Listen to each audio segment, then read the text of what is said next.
À la radio, tes chroniques sont engagées. Tu dis même chez Camille Laurens, qui tient le podcast Café Clash. Ouais, je crois que c'est ça. Voilà. Que selon toi, tout est politique. Tout. Ouais. Donc ma première question est simple. Peut-on encore faire rire sans prendre position?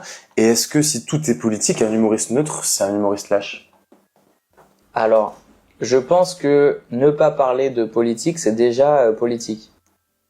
C'est-à-dire que tu es assez privilégié pour que ça soit pas un sujet pour toi. Mm-hmm. En fait, parler de politique, ça devient vital quand t'es concerné par les décisions qui sont prises, à quel point ça peut te mettre dans la merde dans ta vie de tous les jours, etc.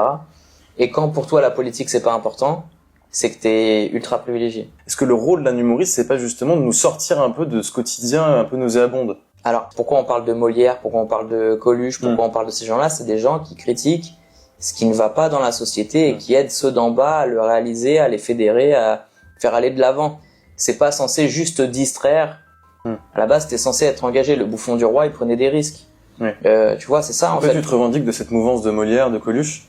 Je sais pas si je me revendique de ça, mais en tout cas, j'essaie de raconter des choses qui ont du sens. Et si c'est juste distraire les gens de ce qui se passe dans le monde pour que les choses continuent sans qu'ils en prennent conscience, j'alimente le système. Et donc moi, les humoristes, à ton avis, ils alimentent le système? Il y a des gens qui n'en ont pas conscience. Il y a des gens qui sont lâches, comme tu le dis. Il y a des gens qui juste ne savent pas le faire. Parce que c'est dur en vrai de faire rire avec des choses qui ne sont pas drôles.